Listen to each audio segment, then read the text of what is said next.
scared. Try not to be afraid. Not in our ballpark. And good evening, everyone. We begin tonight with the freeway shootings in San Diego yesterday. There has been an arrest. We'll get to that story in just a moment. But first, we want you to know that Amanda Knox, the woman convicted and now cleared in an Italian murder case that captured the world's attention, is due to land in Seattle within just a few minutes. We're expecting a news conference as they exit the plane. When it begins, we will go there live immediately and share Amanda and her family's emotional first moments of her freedom back here in the U.S. All right, and we want to take you back now to Seattle. These are live pictures of that British Airways plane containing Amanda Knox and her family. They are coming from Rome, landing in her hometown of Seattle. That British Airlines plane landing just now. We are expecting that Amanda Knox's parents will at least speak to the media upon their arrival and exiting of the plane, entering the airport. So we will continue to follow that, and of course if her parents speak and if Amanda Knox of course speaks, we'll come back to live pictures there from Seattle. And we're going back to a live picture now. You see the 747 aircraft there parked at a gate in Seattle. Amanda Knox is aboard that airplane. She's expected to arrive any moment. Fox 5 News at 5. We'll be right back. We're looking at live pictures again inside a terminal building at Seattle's SeaTac Airport. We're expecting Amanda Knox to arrive at any moment on an international flight out of Italy by way of London. You saw it was a British Airways aircraft on which she is riding or has been riding. She is expected back, and what we don't know is whether Amanda herself will come to the podium and speak once she gets off that airplane. We have been told that her parents will have some comments, but they said yesterday they were going to leave it up to their daughter, who frankly isn't aware or hadn't been aware of how well known her story was here in the United States and around the rest of the world, and so they didn't know whether she was going to want to speak or not. Again, we will go back to those pictures and those comments live as soon as they approach the podium. And we go back to Seattle right now, where you can see a crowd of reporters, photographers, friends, and I'm sure a few curious travelers too, still waiting to see if Amanda Knox is going to have some words for the cameras as she gets off an airplane from Italy. We'll be right back. And welcome back, everyone. Live pictures now at the podium in Seattle. As you know, we're waiting for Amanda Knox or her family, or perhaps both, to make it to that podium within just a few minutes to give some of their first reactions to both freedom and to being back in the United States. We last saw Amanda on a sort of airport golf cart sort of affair, heading from the airplane supposedly toward this room.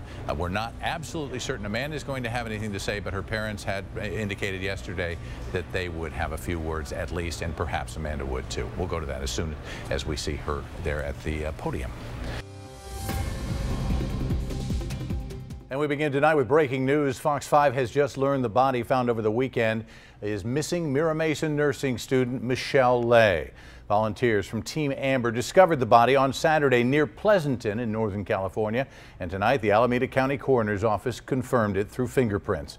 Lay disappeared in May, and Hayward police have charged another San Diego woman, Giselle Estevan, with her murder. Estevan was in court today for an arraignment, but it was postponed at the request of her court-appointed attorney. And tragedy at Camp Pendleton today. It's happened again. 2 Marines are dead tonight after their helicopter crashed during a training exercise. As military budgets get slashed, the question arises, is our military hardware getting old? Fox 5's John Langler is live now at MCAS Miramar with the latest. Hey, John. Okay, well, you know what? We're going to go back to Seattle right now as people are coming into the room where that podium was. There's Amanda on the stage, and I believe that's her mom and dad and her sisters. And as soon as they come to the podium there, we'll go ahead and take that sound live. Obviously, it has been a long flight from Europe and an emotional 24 hours since she learned that she has been acquitted. Let's go live to Seattle. Very joyous occasion for us today. Let me just give you a quick hint as to the order of speakers here today. First of all, we'd like to thank everybody.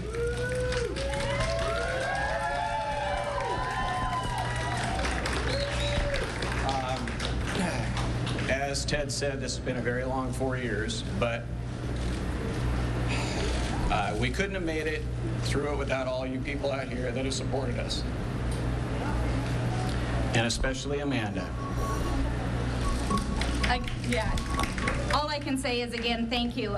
It's because of the letters and the calls and the just amazing support that we've received from people all over the world, especially here in Seattle, that we've been able to endure and that we've been able to, make sure Amanda had the support she needed. There's no way we could thank everybody. So here, individually, so here's our way to just say thank you.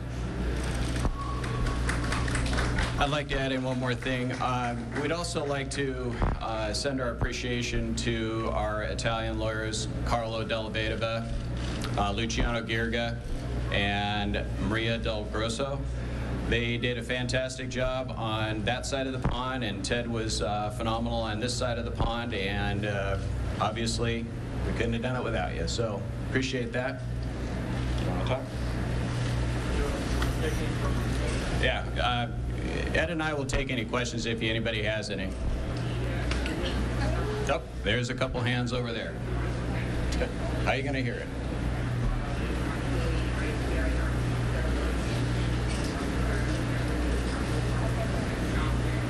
I can't hear. Okay. All right. You want to talk? Welcome home, Amanda! Yeah.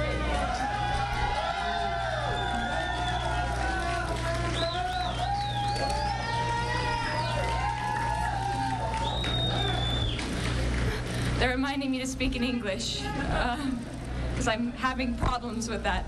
I'm really overwhelmed right now. I was looking down from the airplane and it seemed like everything wasn't real.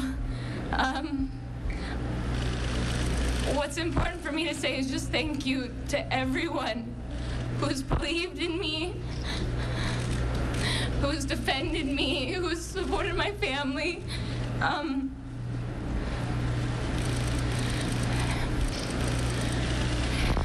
I just want, my family's the most important thing to me right now, and I just want to go and be with them. So, thank you for being there for me.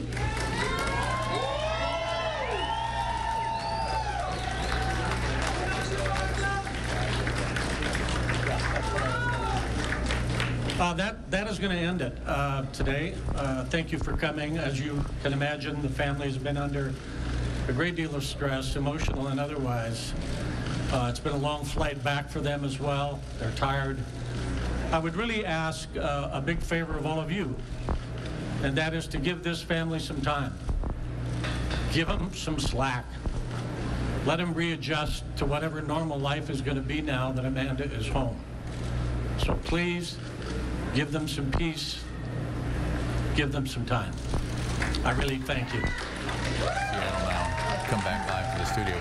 Those final words that gentleman said about giving them some time, you can see why that's so necessary. That is clearly a young woman who is emotionally raw and in a state right now where she needs a little space. Yeah, those are the exact words I was going to use. This sort of that raw emotion that you saw from her on the podium, just being overwhelmed. One, even just to speak in English. She's been speaking in Italian for 4 years, defending herself, and now being faced with the people who have been supporting her for all that time. You can just imagine how overwhelming that is. Yeah, most of what we saw there were thank yous, both from her parents and from her attorney, and then just the first words, seeing how truly excited she is to be home, but still how emotionally raw she is. Our best with that family. Yeah. We're going to take a break and we'll come back with the latest on the San Diego freeway shootings and more of the day's news. Stay with us.